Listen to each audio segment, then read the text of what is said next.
이 시간 다 자리에서 일어나셔서 하나님께서 우리에게 허락하신 말씀 함께 읽겠습니다. 오늘 우리에게 주시는 하나님의 말씀은 신약 성경 누가복음 3장 1절에서 14절의 말씀입니다. 신약 성경 누가복음 3장 1절에서 14절의 말씀입니다. 하나님의 말씀을 한 절씩 교독하여 읽겠습니다. 디베료 황제가 통치한 지 15해 곧 본디오 빌라도가 유대의 총독으로 헤롯이 갈릴리의 분봉왕으로 그 동생 빌립이 이두레와 드라고닉 지역의 지방의 분봉왕으로 루사니아가 아빌레네의 분봉왕으로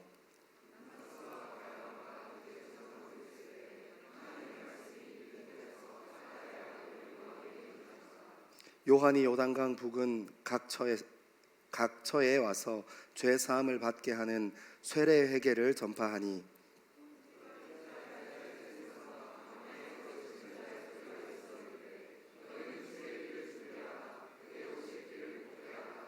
모든 골짜기가 메워지고 모든 산과 작은 산이 낮아지고 굽은 것이 곧아지고 험한 길이 평탄하여질 것이요 요한이 세례 받으러 나오는 무리에게 이르되 독사의 자식들아 누가 너희에게 일러 장차 올 진노를 피하라 하더냐.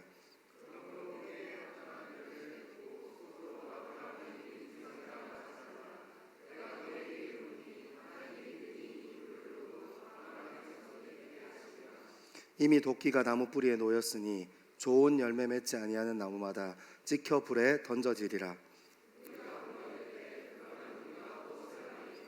대답하여 이르되 옷 2벌 있는 자는 옷 없는 자에게 나눠줄 것이요 먹을 것이 있는 자도 그렇게 할 것이니라 하고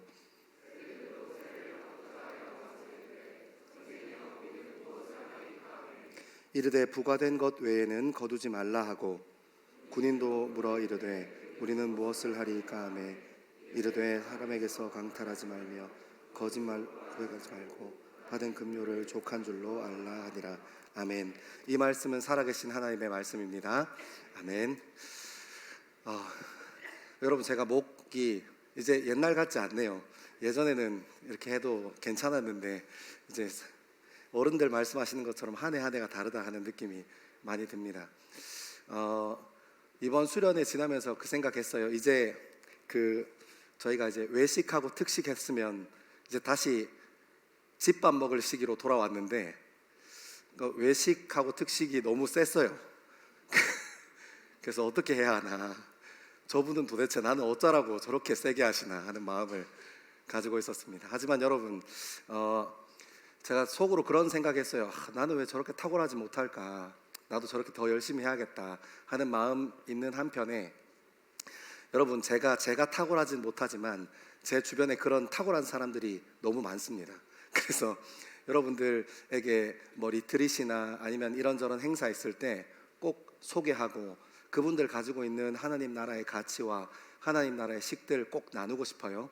그래서 우리 청년 공동체가 다시 집밥 먹으러 돌아오는 자리가 힘들다 하더라도 여러분들 마음 가운데 하나님 나라가 어떤 것인지 꿈꾸게 하고 또 여러분들 삶 가운데 하나님의 말씀이 싹이 돋고 꽃이 피고 열매 맺는 귀한 시간 될 수 있도록 제가 최선을 다해서 돕고 열심히 하겠습니다. 잘 들어달라는 말이에요. 수련회처럼 이펙트는 없을 거니까 미리 아시고. 여러분, 그리고 우리 다음 주부터 이제 제자 훈련 시작해요. 저는 확신이 있어요. 여러분이 무엇을 기대하든지 그 이상을 보게 될 거예요. 여러분, 복음은 그냥 허공에 떠 있는 어떤 것이 아닙니다. 복음이 뭐야? 믿음이 뭐야? 하면 그것이 그냥 추상적인 어떤 것이 아니에요. 여러분, 실제로 삶이 변한다니까요. 저는 이렇게 표현해요. 뒤집어져요. 왜냐하면 훈련을 하는 저와 저희 목회자들에게는 능력이 없지만 그 내용이 하나님이어서, 그 가르침과 훈련이 하나님이어서 하나님은 창조하시고 일으키시는 분인 줄 믿기 때문입니다. 여러분, 어떤 생각하시든지 한번 들어와서 진짜 좋은 시간 됐으면 좋겠어요. 훈련하는데 마음 쏟고 함께 훈련하는 저와 여러분 되기를 소망합니다. 오늘은 이제 말씀을 조금 천천히 따라 읽어 내려가면서 어떻게 하면 우리 공동체가 훈련하고 또 어느 곳에 하나님의 말씀이 임하셨는지에 대해서 말씀을 조금 쫓아 따라 읽어 내려가면서 하나님의 마음을 함께 공유하는 저와 여러분 되기를 소망합니다. 우리 1절과 2절의 말씀을 같이 한번 읽겠습니다. 1절과 2절입니다. 시작. 디베르 황제가 통치한 지 15해 곧 본디오 빌라도가 유대 총독으로 헤롯이 갈릴리의 분봉왕으로 그 동생 빌립이 이두레와 드라고니 지방의 분봉왕으로 루사니아가 아빌레네의 분봉왕으로 안나스와 가야바가 대제사장으로 있을 때에 하나님의 말씀이 빈 들에서 사가랴의 아들 요한에게 임한지라. 아멘. 여러분 1절에 보면 디베르 황제라는 사람이 나와요. 이 사학자들의 기록에 따르면 티벨리우스 황제라는 사람인데 이 사람은 로마의 황제로 AD 14년에 즉위했어요. 그러니까 오늘 본문에 따르면 디베르 황제가 통치한 지 15해, 그러니까 이 시기가 언제예요? AD 29년인 거예요. 그리고 유대의 총독으로 헤롯이 그리고 갈릴리 분봉왕으로 그 동생 그 15째 본디오 빌라도가 유대의 총독으로, 여러분 본디오 빌라도 잘 알죠? 그 무고니가 되고 싶은 리트릿에 참석하신 분은 알고 있는데 롤모델, 믿음의 롤모델 가론 유다를 포기하고 빌라도를 선택한 그 믿음의 사람 빌라도. 아무튼 지금까지 이렇게 조롱당하고 고난당하고 있어요. 아마 이렇게 힘들게 자기 이름이 조롱거리가 될 줄 알았으면 안 했을 텐데 사람이 참 어리석어요. 자기 눈앞의 거밖에 몰라요. 아무튼 이 본디오 빌라도는 AD 26년에서 36년까지 유대의 총독으로 재직했던 사람입니다. 그래서 그 사이에 예수님께서 공생의 기간 마치시고 십자가 지시는 일이 있었어요. 뭐 분봉왕 여기는 이제 사실 요 이야기의 맥락을 읽어가는데 중요한 건 아니니까 좀 쭉쭉 내려가면 2절에 보면 안나스라는 사람이 있어요.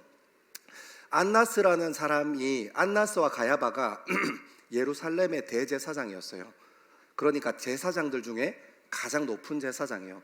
근데 조금 알아야 되는 게 뭐냐면 이때 당시에 대제사장이라는 직분을 성전에서 수여했지만 그걸 뒤에서 밀고 땡기고 조종하고 임명하고 세우는 사람이 누구였냐면 그 지역을 관할한 로마의 총독이었어요.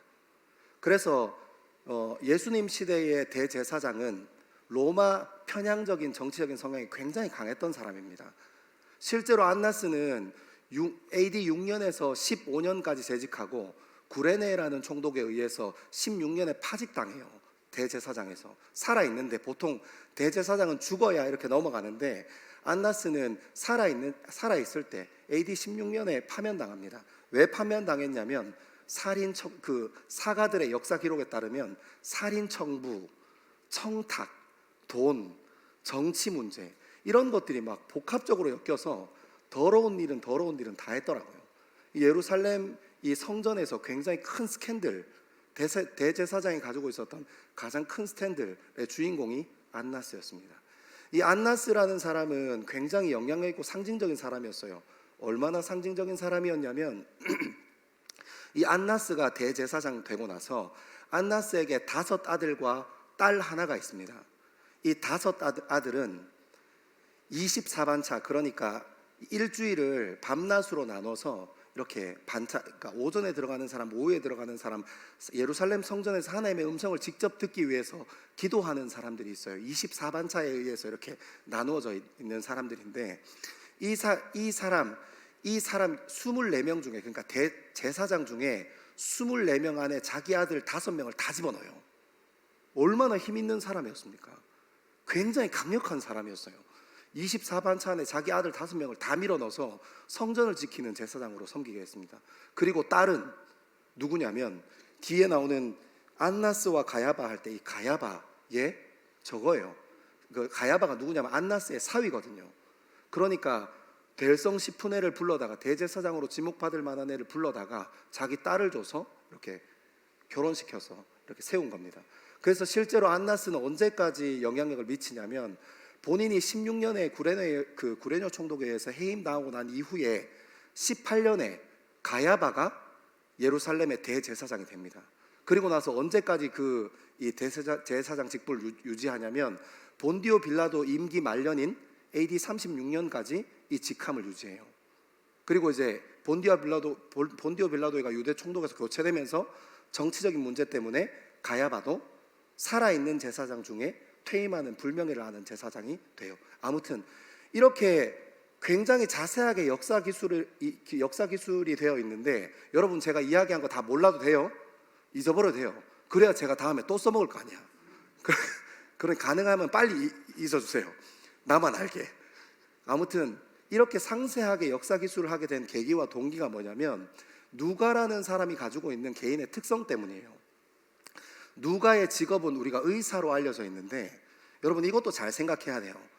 요즘에 우리가 살아가는 2025년 현대 사회는 이 의사라고 하면 의료 전문가를 얘기해요.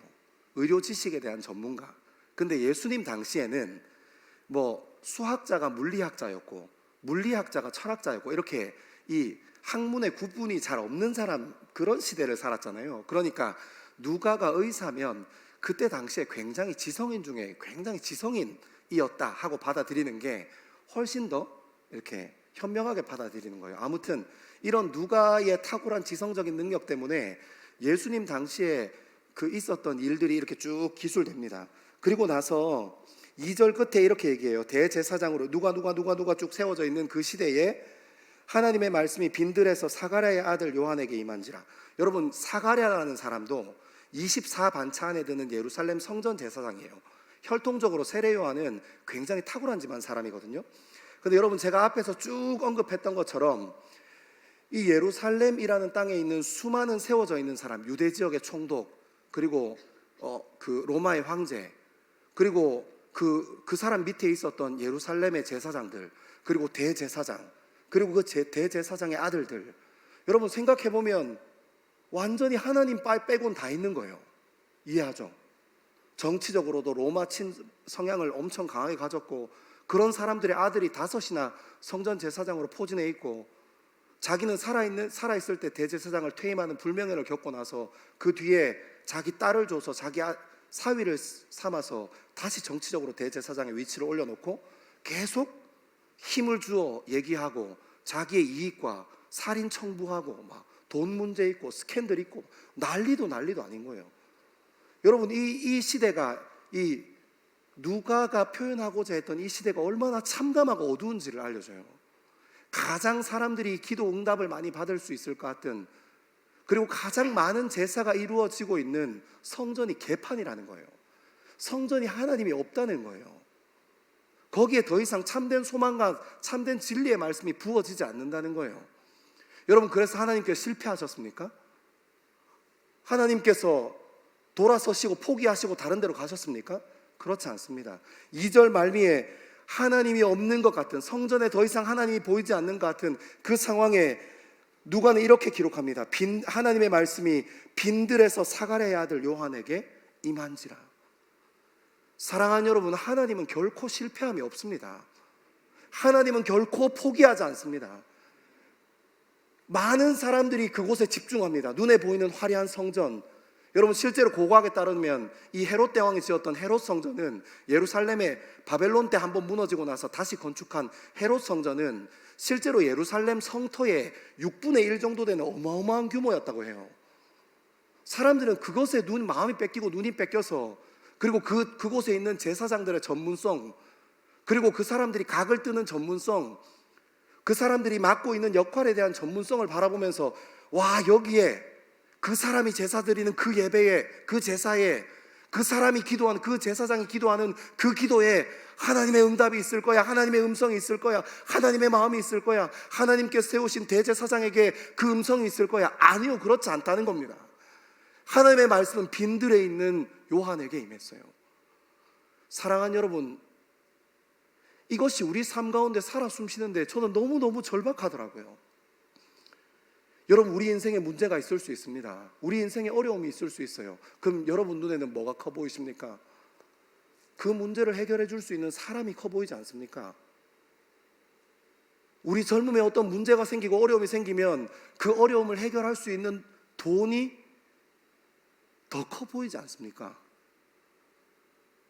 이런저런 취업이나 이런저런 우리 삶의 여러 가지 문제를 지나면서 어떤 사람들이 갖추어 놓은 학력이라는 것이 우리 삶을 뒤집어 놓을 것 같지 않습니까?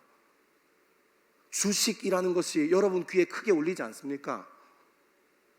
여러 가지 하나님 아닌 것이 훨씬 더 능력 있어 보이고 영향력 있어 보이지 않습니까? 아니요, 그렇지 않습니다.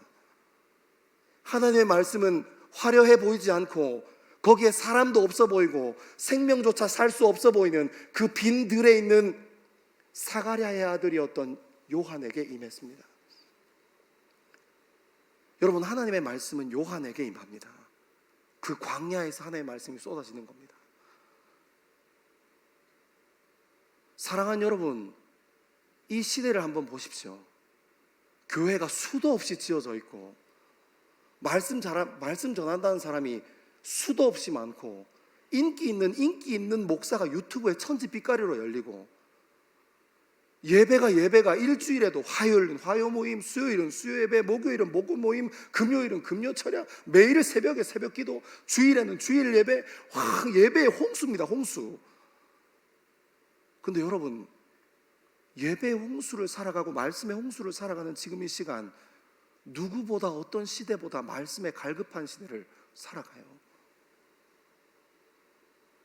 왜냐하면 여러분, 말씀은 거기 없기 때문입니다. 뭔가 있어 보이는 곳에, 화려한 곳에, 저명한 사람이 있는 곳에, 이름 있는 사람이 있는 곳에, 이름 있는 학위를 가진 사람이 있는 곳에, 그곳에 하나님의 말씀이 있는 게 아니라 하나님은 우리 삶에 하나도 화려하지 않은 그곳, 남들이 안 지켜봤으면 좋겠는 나의 어떤 약함, 남들이 주목하지 않았으면 좋겠고 영원히 내 삶의 이 부분은 몰랐으면 하는 그 우리 삶의 단면, 그곳에 하나님의 말씀이 임하는 것입니다. 사랑하는 여러분, 광야는 사람들의 목소리가 잘 들리지 않아야 광야일 것입니다. 오늘 이 말씀 앞에서 저도 제 삶을 돌아보니까 인지도 있는 사람, 이 방면에는 어떤 사람, 저 방면에는 어떤 사람, 내가 알고 있지, 거기에 제가 얼마나 많이 안정감을 느끼는지 제가 주님 앞에 회개했습니다. 주님, 거기에 하나님의 말씀이 있는 것이 아닌데, 거기에 내 인생의 정답이 있는 것이 아닌데, 주님, 제가 왜 거기에 집중하고 함몰되어 있습니까? 하나님보다 그게 사람이 더 커 보입니다. 하나님보다 화려한 것이 훨씬 더 커 보입니다. 여러분, 제가 말씀을 여기까지 연습장에 딱 정리하고 고개를 탁 드는데 하나님께서 그런 마음 막 부어주시더라고요. 여러분, 성경에 보니까 하나님께 처음 부름받았던 아브라함도 본토 친척집을 떠나서, 자기 마을을 떠나서 하나님께서 약속하신 그 약속의 땅으로 걸어갔습니다. 어디를요? 길도 없는 광야를요. 거기에서 하나님이랑 깊은 교제하는 겁니다. 여러분, 모세 할아버지를 120살 돼서 하나님께서 광야에서 부르셨습니다. 모세가 어떤 사람입니까? 민족을 사랑하지 않은 사람입니까? 아니요, 누구보다 민족을 사랑했던 사람입니다. 그래서 40세 되는 때 자기 혈기를 못 이겨서 그 이스라엘 민족을 괴롭히는 그 사람 막 죽방 때리고 막 목에 칼질하고 막 이렇게 해가지고 사람 죽이고 도망간 것이, 그것이 요셉 아닙니까? 민족에 대한 애착이, 민족에 대한 사랑이 누구보다 있었지만 그 사랑을 제대로 표현할 수 있는 방법을 몰랐던 지혜 없는 사람이었습니다.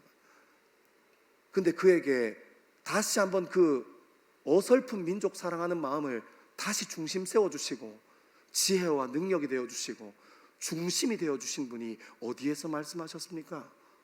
광야에서 말씀하셨습니다. 엘리야 선지자도, 주님께 쓰임받았던 엘리야 선지자도 요단 강변 그 언저리에 있는 광야에서 하나님께 들려 올림 받았습니다. 자기 죽이겠다고 쫓아다니는 사울을 피해서 다윗이 목숨을 걸고 도망갈 수 있었던 곳은 사람이 살던 지역이 아니었습니다. 마을이 형성되어 있고 뭔가 먹고 마실 만한 것이 풍족한 지역이 아니었습니다. 엔게디 광야, 그곳에서 아둘람굴 그 안에서 하나님께서 허락하신 사람을 만나고 앞으로 이스라엘의 통일을 이루고 왕이 될 준비를 그 광야에서 이루어 갔습니다. 사랑하는 여러분, 여러분들은 무엇을 여러분의 인생에서 붙잡고 계십니까? 여러분, 진리에 갈급한 사람이 있다면 좋은 예배로 채워도 좋은 말씀으로 채워도 여전히 내 삶에 갈급함이 있다면 여러분 삶의 광야로 돌아가십시오. 인지도 있는 어떤 사람, 문제를 해결해 줄 것 같은 어떤 능력 있는 어떤 것을 붙잡지 말고, 돈 붙잡지 말고, 명예 붙잡지 말고, 학벌 붙잡지 말고. 어떡할 거예요? 지금 30살인데 다시 대학교 갈 겁니까? 자꾸 분위기가 좀 너무 진지해져가지고 자지 마! 여러분, 그거 말고 사람 소리가 안 들리는 우리 자리 있잖아요. 여러분 아는 자리, 거기 안 가고 싶은 자리 있잖아요. 조금 외롭고 조금 비어있는 그런 자리, 여러분 다 여러분의 삶의 자리에 있잖아요. 사랑하는 여러분, 그 자리에 가야 주님의 음성이 들립니다.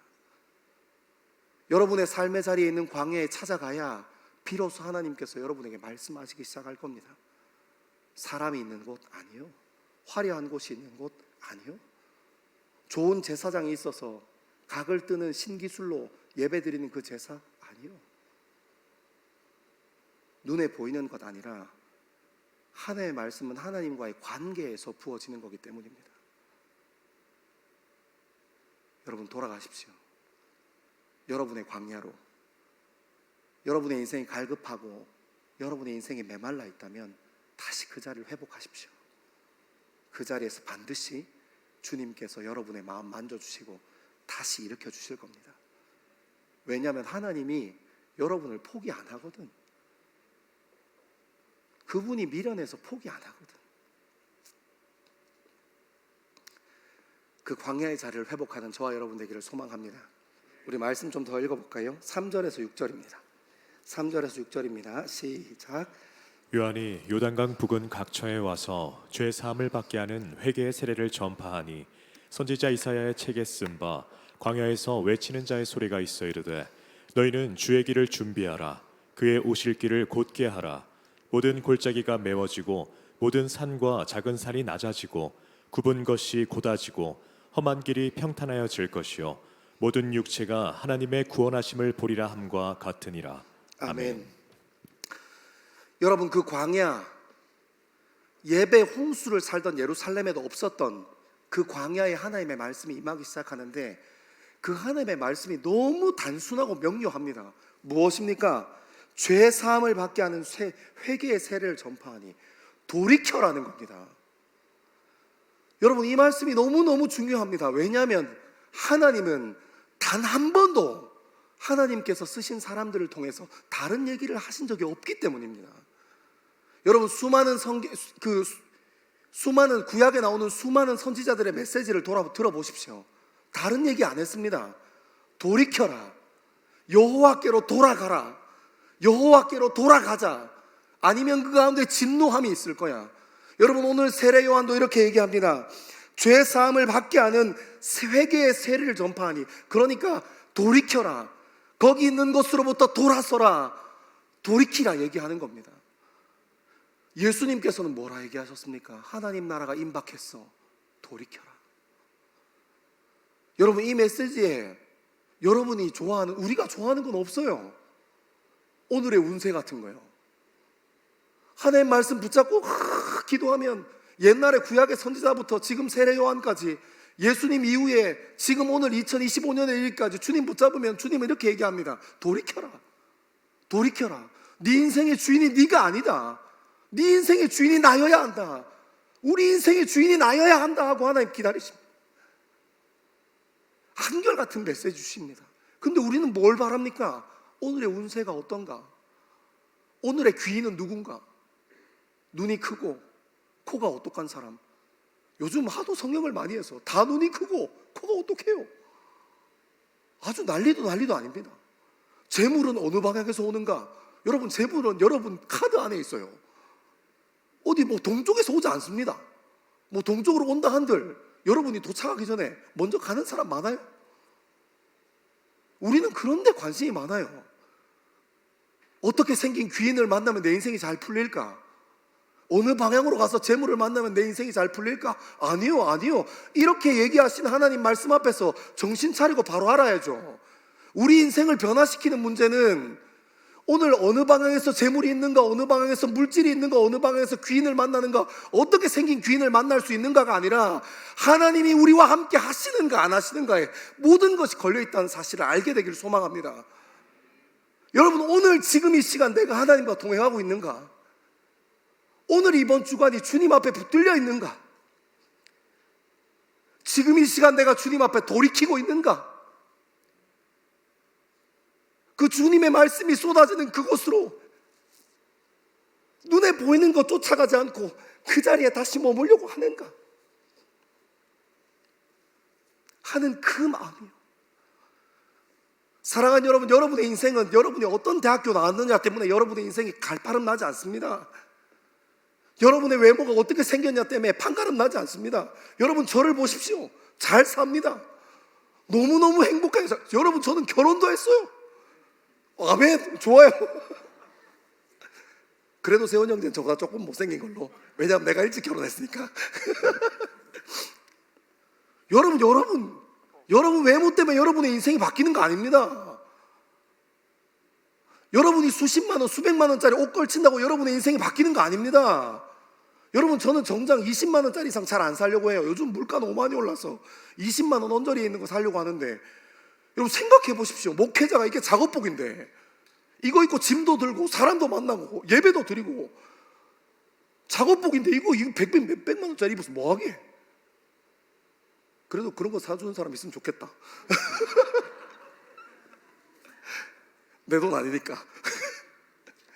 여러분, 그런 것 때문에 여러분 인생 바뀌지 않습니다.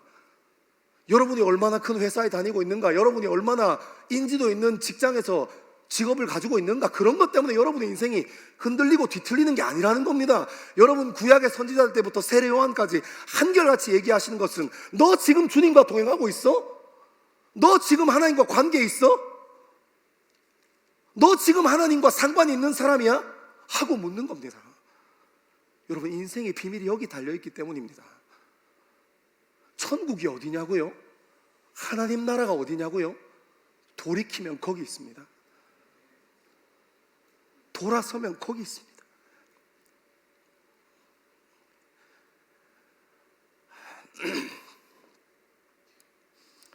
여러분, 생각해 보십시오. 가룟 유다가 예수님을 팔고 난 후에 성경은 자살했다고, 그 논두렁 어딘가 박혀서 죽었다고 기록하고 있지만, 가룟 유다가 회개했다면 주님께서 안 받아주셨을 것 같습니까? 그거 목사님 일어나지 않은 일이니까 잘 모르죠. 진짜 몰라요? 여러분의 인생을 보십시오. 여러분, 저는 제 인생을 보면 제가 얼마나 큰 죄인인지 알기 때문에 제 인생을 보면 하나님, 가룟 유다 받아주셨을 거예요.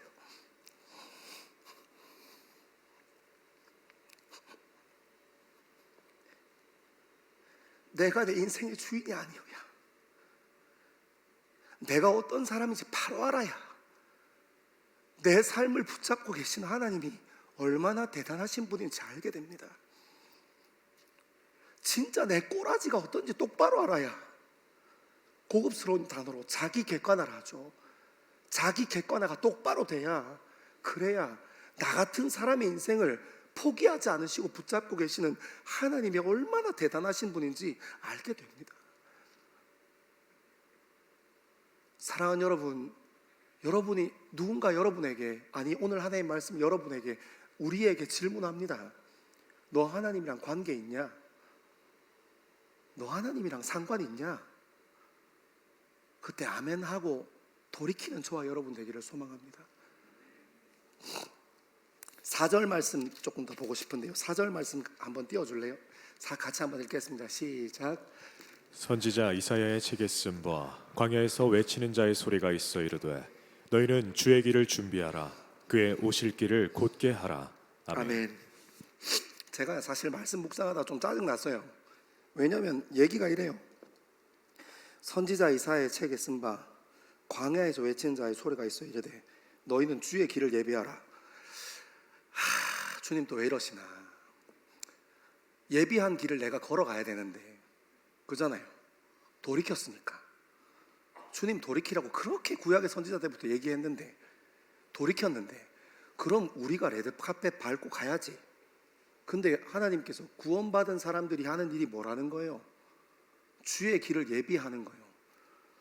저는 이 말씀 묵상하다가 그 생각났어요. 북한 TV 가끔 보면 그 이렇게 수령동지 지나갈 때 막 꽃 들고 막 이렇게 막 울고 막 왜 우는지 진짜 물어보고 싶어요. 아무도 인터뷰하는 사람이 없더라고요. 왜 울어요? 하고 하고 한복 곱디고 오는 한복 입고 막 얼굴 동그랗게 해가지고 막 그거요. 주의 길을 예비하는 거. 옛날에 로마 시대의 왕이나 황제가 총독이나 황제가 그 거리를 지나가면 그 동네는 난리가 나요. 이 도로를 다시 정비하고 로마의 트레이드 마크가 도로잖아요. 도로. 전차의 기동성을 가지고 전 세계 패권국가가 됐던 나라 아닙니까? 도로 정비가 잘 돼 있는지 총독이 지나가면서 말끔하게 그 길을 지나갈 수 있는지 없는지에 따라 그 마을의 수령이 목이 날아가고 안 날아가고 결정되니까 다 동네 주민들 다 나와서 다 길을 청소해요. 주의 길을 준비하라는 말이 이런 말입니다. 믿는 사람 그리스도인이 주의 일을 준비하라. 그의 오실 길을 곧게 하라.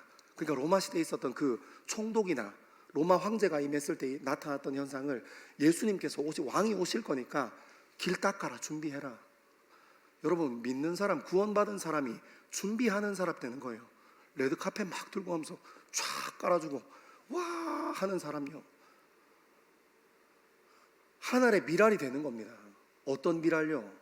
그냥 자기 살겠다고 버티고 있는 미랄이 아니고 던져져서 자기 몸이 썩어 없어지는 미랄이요. 하나님께서 구원받은 사람들 그런 사람으로 쓰시기 원한다는 거예요. 주님 이렇게 힘들게 자기 객관화하고 주님께서 날 사랑하신 거 알고 주님 앞에 돌이켰는데 실컷 돌이켰더니 카페트 들고 뛰라고 하고, 어제 여러분 그 리트리트 때 쓰던 롤 기억납니까? 롤 들고 막 뛰어다니면서 막 그 마스킹 테이프 붙이고 막 이런 거 하라고 하고 썩어지는 미랄 되라고 하고, 주님 왜 이럽니까? 그러다가 여러분 제가 하나님 앞에서 불평불만하다가 알게 됐어요. 제가 지난 2박 3일 동안 있었던 리트릿이 제 머릿속에 쏙 지나가더라고요. 여러분, 저는 거기서 알았어요. 섬김이 얼마나 위대한 힘이 있는지. 누리려고 작정한 사람 말고 사랑하려고 작정한 사람이 얼마나 무서운지. 하나 더 가지려고 하는 사람 말고 내 거 있는 거 주겠다고 덤비는 사람이 얼마나 무서운 사람들인지 여러분, 저는 리트릿을 통해서 봤어요. 강사 목사님도 막 2시간 열변을 토해놓고 가면서 조금 더 했어야 되는데 아깝네 하고 막 가시고, 둘째 날 제가 뒤에 순서가 있으니 그러니까 그래 나 오늘 좀 많이 준비했는데 이렇게 주려고 작정한 사람이 붙으니까 다르더라고요. 여러분, TF팀은 어땠는지 아십니까? 몇 달 전부터 그 인천 강화까지 겨울 대바람에 답사 몇 번씩 왔다 갔다 하면서 닭강정 주워 먹고 막 짜장면 먹고 막 그러면서 거기 롤 몇 개 깔면 되겠다, 사람은 몇 명 들어갈 수 있겠다. 와서 그 광당 여러분 되게 좋고 넓잖아요. 넓고 컸잖아요. 근데 목사님 그 160명은 못 들어가겠다 하고 막 더 큰 데를 잡아야 되나 그런 고민하고 숙소 들어가서 누워 있어서 등 따뜻한지 안 따뜻한지, 애들이 가서 불편함이 있겠는지 없겠는지 그런 거 조사하고 다니는 애들이 TF팀 하는 애들이었어요. 여러분, 어제 그 리트리트 때 기억나십니까? 채훈이 프레 목을 갈아 넣더라고요. 여러분, 하나 더 움켜쥐려고 덤비는 사람 말고 내 거 있는 거 하나 주려고 덤비는 사람이 그토록 무서워요. 여러분, 근데 왜 그렇게 여러분 인생을 콩콩 싸매고 사십니까? 제가 여기 처음에는 이 말씀 앞에서 주님 돌이켰으면 이제 저도 좀 누려야 할 거 아닙니까 하고 투덜투덜 하다가 섬기려고 작정한 사람, 쓰임받으려고 작정한 사람, 자기 거 벗어서 나누려고 작정한 사람이 얼마나 무서운 사람인지 알게 됐어요. 여러분, 그런 사람을 통해서 세상이 변합니다. 아니요, 세상이 뒤집어져요. 사랑하는 여러분, 이 말씀 앞에서 돌이켜 쓰임받는 저와 여러분 되기를 소망합니다. 빨리 가야 하는데 7절부터 14절까지 말씀 같이 한번 읽겠습니다. 7절에서 14절입니다. 시작. 요한이 세례받으러 나아오는 무리에게 이르되 독사의 자식들아 누가 너희에게 일러 장차올 진노를 피하라 하더냐. 그러므로 회개에 합당한 열매를 맺고 속으로 아브라함이 우리 조상이라 말하지 말라. 내가 너희에게 이르노니 하나님이 능히 이 돌들로도 아브라함의 자손이 되게 하시리라.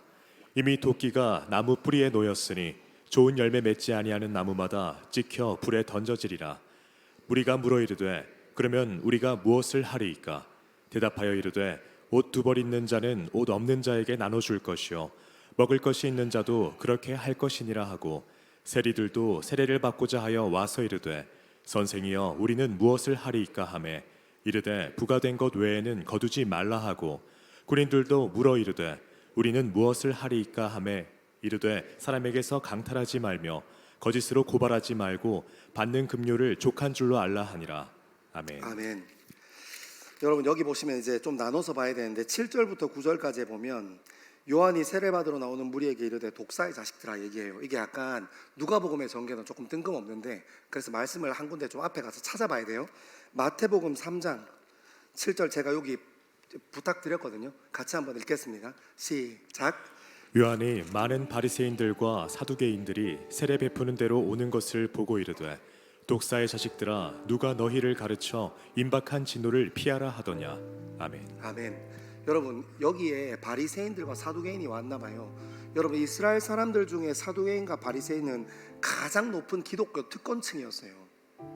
근데 문제는 뭐였냐면 이 바리새인 나쁜 놈들이 자꾸 이 율법을 지켜 행하면서 자기의 우월함을 드러내고 다른 사람의 열등함을 자꾸 다 까발리는 거야. 너희 이것도 못해? 저것도 못해? 하고 자기가 율법 좀 지킨다고 있는 힘 없는 힘 다 주고 다니는 거야. 뭐예요? 하나님의 이름을 팔아 자기가 영광 누리는 사람들인 거예요. 이해하죠? 하나님의 이름을 팔아 자기의 야망을 채우는 사람들인 거예요. 여러분 제가 여기 탁 묵상하고 하나님 저한테 얘기하시는구나 바로 알았어요. 여러분 저는 목사잖아요. 제가 제일 위험해. 본디오 빌라도가 몇 년 티벨리우스가 몇 년 안나스가 몇 년 저는 돈 내고 침대원에서 수업 받았으니까 그렇지. 이거 가지고 저는 목사니까 우월하고 청년들은 열등하고 이러기 제일 쉬운 사람이 저더라고요. 하나님 이름 팔아서 자기 야망 채우는 사람이요. 그러니까 여러분 항상 제가 좀 삐딱하게 처음 마음을 잃어버린 것 같을 때 와서 얘기하십시오. 정신 차려 주세요. 저보다 나이 많은 사람은 정신 차려야 됩니다. 저보다 나이 많은 사람은 정신 차려 해도 돼요. 저렇게 신나할 줄이야. 저보다 나이 어린 사람들은 그래도 선은 지켜주십시오. 정신 차려주세요. 여러분 우리 목회자들이 흔들릴 때 있어요. 저희도 사람이라서 합리적인 것보다 감정이 더 앞설 때가 있고 하나님한테 기도해보지도 않고 이렇게 저렇게 생각해보고 일이 맞는 것 같아서 그렇게 선택할 때 있어요. 여러분 언제든지 와서 저희한테 얘기해 주십시오. 저희 목회자 적어도 제가 다른 사람은 확신하지 못하지만 적어도 저희 청년부 안에 있는 목회자들은 그런 이야기 언제든지 들을 준비되어 있습니다. 그리고 여러분한테 네가 얼마나 잘났길래 나한테 그런 얘기 안 하고 저희가 그러면 하나님께서 우리에게 말씀하시는 것보다 가보다 하고 기도하러 들어갈게요. 저는 독사의 자식은 되기 싫거든요. 조금 더 내려가면 이런 표현이 있습니다. 10절에서 11절에 보면 무리가 물어 이르되 그러면 우리가 무엇을 하리까? 이르되 옷 두 벌 있는 자는 옷 없는 자에게 나눠줄 것이요 먹을 것 있는 자도 그렇게 할 것이라. 이러니까 우리가 11절까지 딱 읽어보니까 10절에 나오는 무리가 물어 이르되 할 때 이 무리가 누구예요? 부자예요. 부자. 여러분 이 세상을 살아가는 부자들이 어떻습니까? 100명 먹을 거를 자기 혼자 꽉 쥐고 사는 사람 아닙니까? 맞아요? 아니에요? 이 땅에 있는 진짜 부자들이 어떤 사람입니까? 5,000명 먹을 거, 10,000명 먹을 거 자기 부귀 영화를 위해서 다 먹지도 못할 거면서 엉덩이 밑에 깔고 꾹 누르고 있는 사람들이 부자들 아닙니까? 하나님 말씀 맞아요, 틀려요? 맞아요. 자기가 다 먹지도 못할 거, 입지도 못할 거 꾹 눌러있지 말고 옷 있으면 옷 나누는 사람, 섬기려고 덤비는 사람, 무서운 사람 됐으면 좋겠어요. 그리고 이렇습니다. 뒤에 읽어보면 12절에는 세리들도 나왔어요. 세리들도 세례를 받고자 와서 이르되 선생님이 우리는 무엇을 하리까? 그러니까 예수님께서 그 사람들한테 가라, 야 너희는 뭐 민족 팔아먹는 놈들이 와가지고 여기서 자기 어깨를 나누냐, 이렇게 얘기하지 않습니다. 옆에 있는 이스라엘 사람들은 그 세리들이 와서 그렇게 묻는데 얼마나 재수없고 얼마나 쫓아내고 싶었겠어요. 근데 예수님은 그렇게 얘기하지 않습니다. 뭐라고 얘기하냐면 부과된 것 외에 그 이상의 것은 거두지 마라, 공의로운 사람이 되라, 정직한 사람이 되라 얘기하는 겁니다. 그리고 이어서 14절에 군인들도 왔어요. 군인들도 묻습니다. 우리는 무엇을 하리까 하며 사람에게서 강탈하지 말며 거짓으로 고발하지 말고 받는 급료를 족한 줄로 알라. 여러분, 월급에 만족하는 사람이 천국에 사는 거예요. 내가 더 가질 수 있는 것 붙잡는 사람 아니고, 여러분 지금 우리에게 주어진, 이번 달에 나에게 주어진 월급으로 만족할 수 있는 사람요. 누구는 더 벌어서 뭐 타던데, 누구는 더 벌어서 뭐 하던데, 그런 거 말고 하나님께서 내게 주신 것에 만족하고 그것으로 사람들 섬기려고 하는 사람들요. 여러분, 천국은 거기 있습니다. 근데 여러분, 중요한 게 있어요. 예수님께서 바리새인과 이 사두개인부터 시작해서 쭉 내려와서 군인들에 이르기까지 그냥 글의 내용을 표면적으로만 보면 다 정직하게 살아라, 진실하게 살아라, 잘 살아라, 착한 사람 되라, 윤리적으로 살아라, 도덕적으로 살아라 하는 것 같은데 그게 아니라는 거예요. 이게 중요해요. 왜? 여러분, 돌아가서 십계명을 한번 생각해 보십시오. 하나님께서 광야에 있는 이스라엘 백성들에게 임재하셔서 십계명을 주십니다. 어떤 의미예요? 10개 있는 거 지켜라, 그런 단순한 의미가 아닙니다. 너 이제 노예 아니야, 너 이제 애굽 사람 아니야, 너 이제 천한 신분 아니야, 너희가 내 자녀가 되었지, 내가 너희를 다 구원해 왔잖아, 그러면 자녀의 신분에 맞게 살아 하고 매뉴얼을 주신 겁니다. 여러분, 십계명 주셨지만 그거 안 지킨다고 여러분 지옥 갑니까? 여러분, 그래서 여러분 인생에 막 다리 하나 잘리고 팔 하나 잘리고 그렇습니까? 그렇지 않습니다. 여러분, 오늘 선포되어지는 하나님의, 예수님의 가르침, 세례 요한의 가르침도 회개하라고 얘기한 이후에 쏟아지는 하나님의 마음도 같은 겁니다. 어쩌면 여러분, 우리가 그거 다 지키고 살지 못할 수도 있습니다. 하지만 중요한 건 무엇입니까? 그것을 지켰느냐 지키지 않았느냐, 내가 착한 사람이냐 윤리적인 사람이냐, 그런 게 아니라 적어도 그리스도인이라면, 적어도 내가 하나님의 자녀라면, 내가 주님께서 포기하지 않으시는 사랑받는 그의 자녀라면 이 정도는 지켜야 한다는 겁니다. 사랑하는 여러분, 저는 여러분이 이거 하나 했냐 못했냐에 목매지 않게 되기를 소망합니다.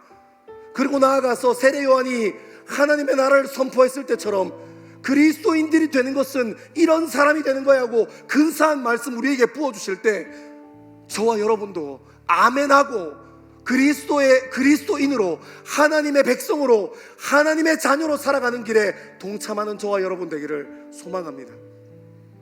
우리 이 시간 다 자리에서 일어나셔서 우리 하나님께 우리의 마음을 좀 세우고 깊이 있게 주님 앞에 나아가는 시간을 함께 갖겠습니다.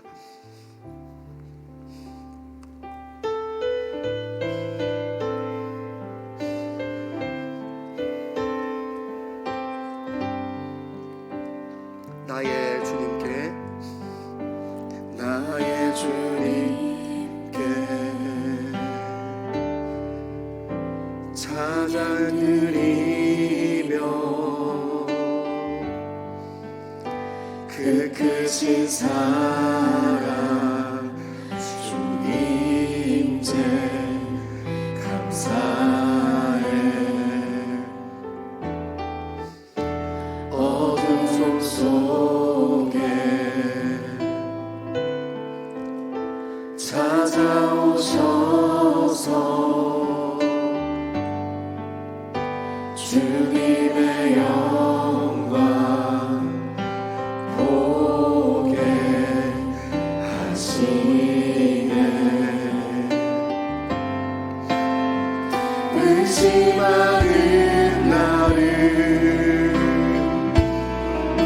손 내밀어 잡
보게 하소서. 주님의 영광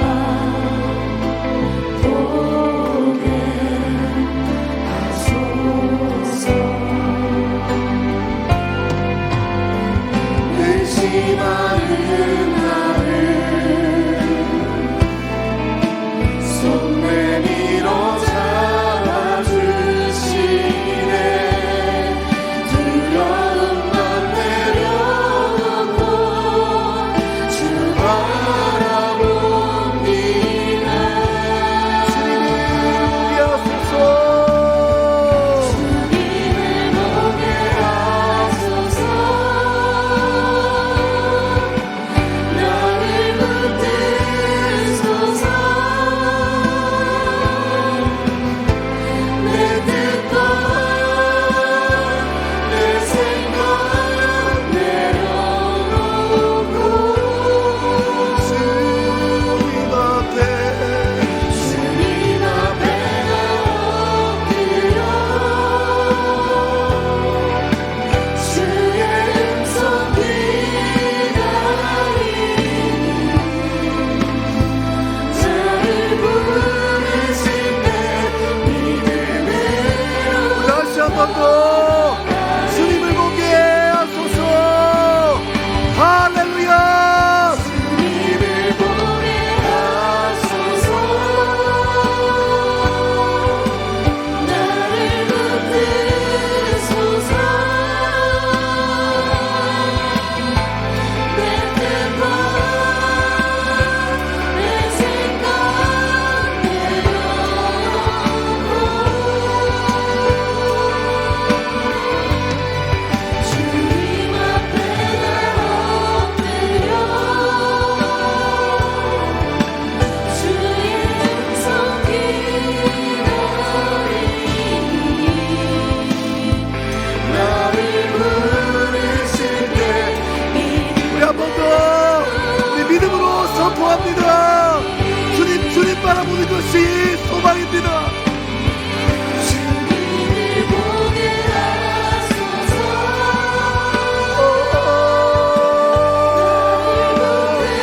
붙드소서. 내 뜻과 내 생각 내려놓고 주님 앞에 주님 앞에 나 엎드려 주의 음성 기다리니 나를 부르실 때 믿음으로 걸어가리. 사랑하는 여러분, 이 시간 결단하며 주님 앞에 기도하기 시작합시다.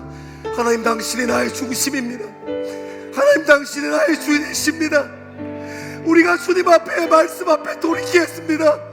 주님 섬기려고 마음 쓰는 사람 되겠습니다.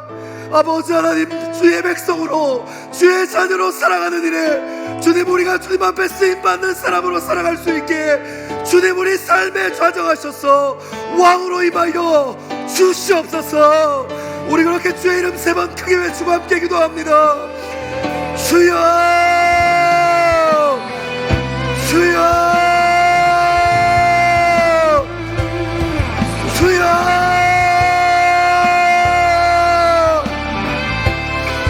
아버지 하나님, 아버지 하나님, 우리의 전부가 되옵시오. 아버지 하나님, 우리의 전부가 되옵시오.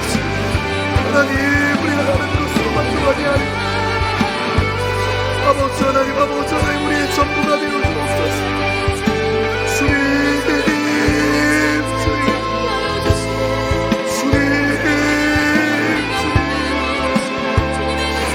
하나님, 하나님, 당신의 인생의 전부이십니다. 하나님, 우리 인생의 주님 앞에 돌이키는 것이 하나님, 내 삶의 광야의 자리가 하나님, 이 시간 주님 앞에 내 삶 가운데 필요합니다.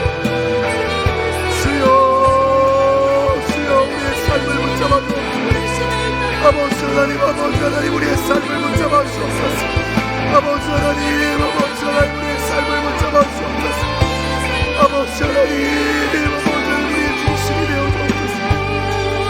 하나님, 하나님께서 보신 그 마음까지 주님 앞에 갑니다. 아버지 하나님, 아버지 하나님, 흔들리지 아니하게 주님 붙잡아주십시오. 하나님, 우리의 전부가 되어주십시오. 하나님, 당신 우리의 전부가 되어주십시오. 아버지 하나님, 아버지 하나님, 당신 우리의 전부가 되어주십시오. 아버지 하나님, 당신 우리의 모든 것 되십니다. 주님, 주님, 주님.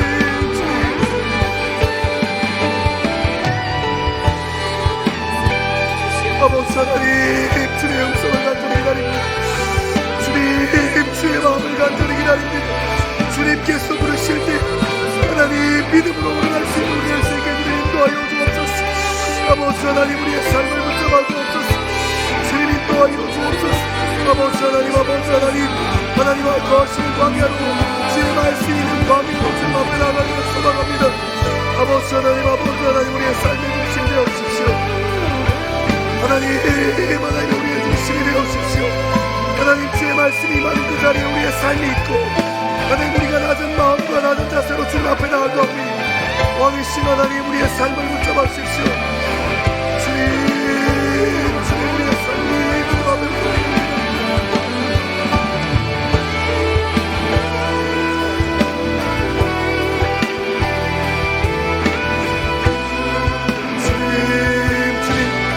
이 시간 주님을 바라봅니다. 주님, 이 시간 우리가 주님을 바라봅니다. 주님, 우리의 젊음을 붙잡아 주십시오. 주님, 우리가 주님을 바라봅니다. 우리의 젊음을 붙잡아 주십시오. 주님을 보게 하소서. 나를 붙드소서. 내 뜻과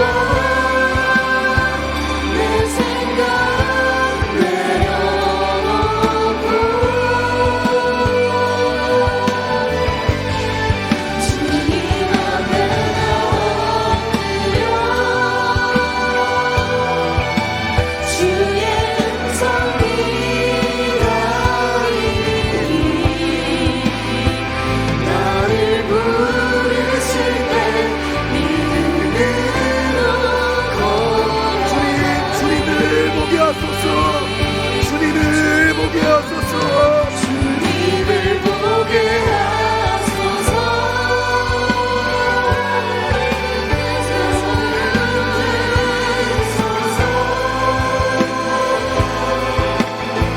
내 뜻과 내 생각 내려놓고 주님 앞에 엎드려 주의 음성 기다리니 나를 부르실 때 믿음으로 걸어가리. 우리 이 시간 성령 하나님을 의지하며 깊은 기도의 자리로 나아가기를 소망합니다. 이 시간 함께 기도하실 때 예배 홍수의 시대를 살아가고, 말씀의 홍수의 시대를 살아가고, 찬양의 홍수의 시대를 살아가지만 여전히 우리 삶에 갈급함이 있고, 여전히 하나님의 말씀과 예배의 목마름이 있어 주의 음성이 들리지 않을 때 하나님께서 우리에게 예비하신 우리 삶의 광야의 자리로 주님 우리를 초청하여 주십시오. 갈급한 마음을 가지고 주님 앞에 나아가오니 사람의 소리가 들리지 않는 곳에서, 힘의 소리와 능력의 소리가 들리지 않는 곳에서, 주님만 바라볼 수 있는 그곳에서 주님과 함께 관계하게 하여 주옵소서. 우리 그렇게 깊은 기도의 자리를 사모하시며 주님 앞에 나아가겠습니다. 기도하겠습니다. 주님, 인생에 주님이 필요합니다. 주님, 우리 인생에 주님이 필요합니다. 하나님, 우리 젊음에 주님이 필요합니다. 수많은 화려한 찬양을 들어도 채워지지 않는 그 갈급한 마음을, 홍수같이 쏟아지는 그 말씀 앞에서 채워지지 않는 우리의 마음을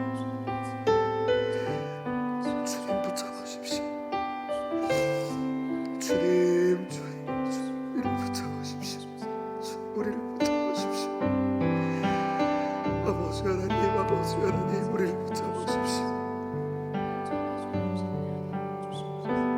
하나님 우리가 주님 앞에 설 수 있게 주님 도와주십시오.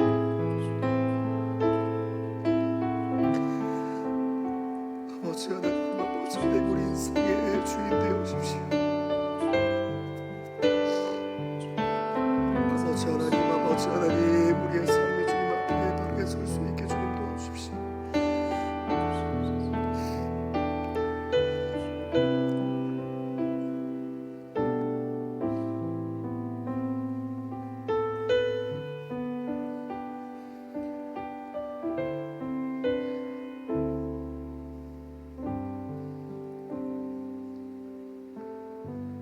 사랑하는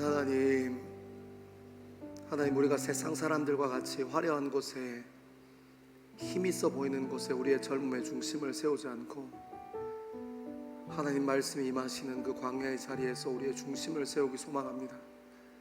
무엇을 가졌기 때문에 흥하고 무엇을 가지지 못했기 때문에 패배자로 살지 않고 우리 인생에 말씀하시는 하나님으로 가득 채워질 수 있는 우리 젊음 될 수 있게 주님 인도하여 주옵소서.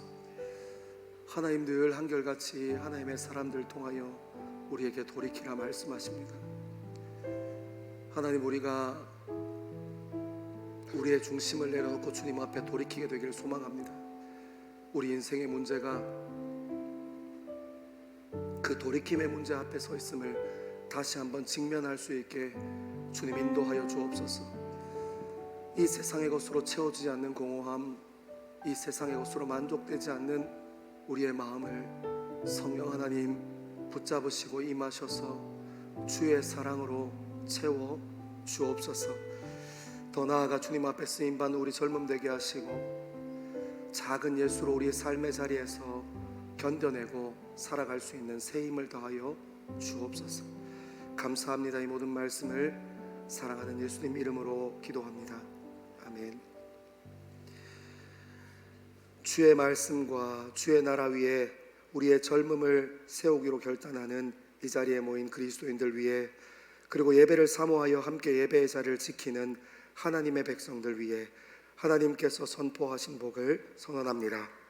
여호와는 내게 복을 주시고 너를 지키시기를 원하며 여호와는 그의 얼굴을 내게 비추사 은혜 베푸시기를 원하며 여호와는 그의 얼굴을 내게로 향하여 드사 평강 주시기를 원하노라. 아멘.